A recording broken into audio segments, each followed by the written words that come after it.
All right, good afternoon. Injury update here. I know you guys got the sheet there. So it's 9 will be out for this game. Brisker, Braxton also, and then Darnell Wright. The two tackles are out this week. Again, just didn't have enough time to get back to where we needed him to be. And then 71, Bates will be activated. He's going to be activated, so it's going to be good to have some depth in there and some different pieces in there. Obviously, with our injuries, we're going to need that for sure. But in terms of the O-line depth, I know it'll be a question. Again, we had different combinations during the course of the week. We worked on those. And again, I'm not going to say who's going to line up where and all those things, but we had a couple good combinations there, and guys have worked well in there with the reps that they've had. But it's been good. The guys really have done a good job. Shane and Simo have done a really good job of cross-training those guys, like I've said in the past. And they've done a good job this week of getting those guys ready to go. And then really just our prep. Our prep was good. We had 3 days on the grass, really good prep. Guys were locked in and focused. The meetings were good. I thought our speeds, the speeds and performance, they tell us, in terms of the speed of the practice, it was really good. A lot of guys hit their 90 percentiles and all those things. So it was really, really good in terms of that. The fit and the finish was good. So we're excited about that and really excited about being back home. Being back home in Soldier Field, we love playing there. Fans have been great, and our guys enjoy playing there. And we're excited about this competition on Sunday. So with that, I'll take questions. And who are some of the candidates? You're not going to give us specific, but who are some of the candidates for the tackle spot other than Larry Borum? Yeah, I mean, of course, Larry. We had our guys play out there, but again, I'm not going to talk about who's where and who's when. Curhan's there. There's been other guys. So the combinations have been good. But again, I'm not going to talk about who's where and when, all that stuff. Can you avoid 3 changes? In other words, can you plug in at both spots without moving a guard prior out or something? Can you avoid that? Yeah, Mark, that's a good question. And yeah, you'd always like to avoid just, any change, of course. But, we'd like to make just one change, but sometimes you got to make more. When you have multiple injuries, a lot of times you have to make more than those. And we'll see where it goes. And we have a plan in place for that. But like I said, the guys have worked well this week. Was Curran rusty last week? Did that account for some plays that looked, not good? Well, I would say that, when you come in there first time, of course it takes a little time to get your feet under you. But again, he's had a good week of practice. Matt, how do you tailor the message at this point of the season? I know the goal still remains the same, but how do you kind of, with the information that you guys have available to you, tailor the message to kind of keep the guys bought in going forward? Yeah, it's just 1 week at a time. That's what it is. You got to really maintain your focus. You got to wire into that week.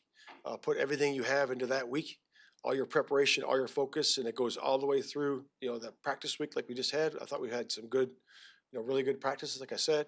And then it's the 48-hour preparation I always talk about. It's about wiring in.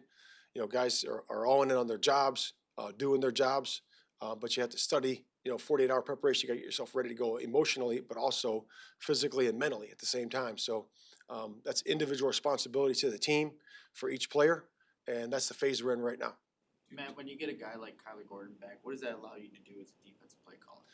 Yeah, it's again, it didn't change that much in terms of the play calling. And the guys did a really good job. Reddy, Blackwell, all those guys did a really good job of fitting in there, and and really taking on that role.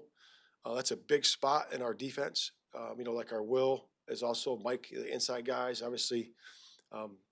That guy's been a big part of this defense, and it's great to have Gordon back. He's had a good week of practice.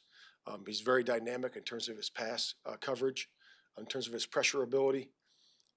Does a really good job, brings a lot of great energy, and he's got ball hawk skills. So he's a real good player. Does it change the play calling majorly on offense? I know you're not giving anything away, but do you think you guys will operate similar to how you've gone so far? No, we've made adjustments. And again, when you have a couple weeks where you don't play as well as you want to, of course you're always looking to adjust and you evaluate where you need to get better. And we've made some adjustments, and we're looking forward to seeing those in the game. I'm saying specifically to the tackle situation. Can you still, no matter who's playing there? Yeah. I think you lean on what guys do well, and that's at every position. So if a guy does things well, let's do that. If a guy is a different type of player and doesn't do the other things well, let's stick to the stuff they do well. So, and that's for any position. That's for corner, any skill set on offense. Anybody. So you got to really adjust as you go to curtail it to the skill. Your defense has been really solid all year, but probably a few leaks the last couple weeks, a lot of yards against Commanders, a lot of points last week. Now you got injuries, you had the two big plays at the end of the half in the game, you know. What's your level, if you have any level of concern about that even, you know, not getting too comfortable with just because they've been good so far, that it might be something to shore up there? Yeah, and I said that all the way back in training camp, right? It's a prove it league. You got to prove it.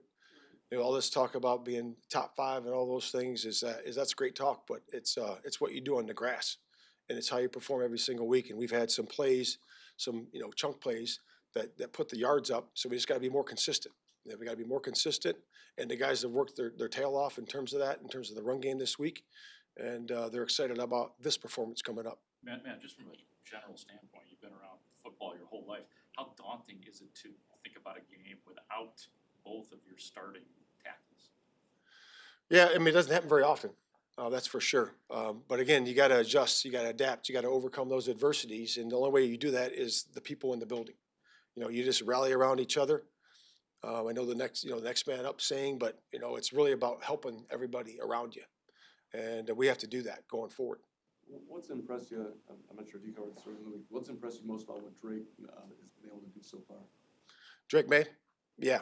I think I touched on it earlier in the week. Just the operation he's been in there. His 2-minute operation's been good. He's done a really good job with that. He's used his legs when appropriate. He had a lot of yards earlier in the week or last week. I said that earlier in the week. But again, he's done a good job with that. So again, he's a young player, just like a lot of the young quarterbacks that are playing in the league this year. There's a bunch of them drafted, and again, he's learning as he's going there. So, but he's impressive. Two more. With Bates, if he is able to, obviously he's gonna be able to play. Does he need to be in a rotation if he's starting for you, or do you think if he's part of the combination, do you think he can just go full game? Yeah, we'll see where that goes. We'll see where it goes, and again, we'll talk with performance. We'll talk with trainers in terms of that. We talk about rotation in terms of reps during this time between these next 48 hours before the game. We do that at D-line, O-line, and everybody. So we'll get everybody's take, and then we'll form a plan from there. Thanks, guys. Thank All right.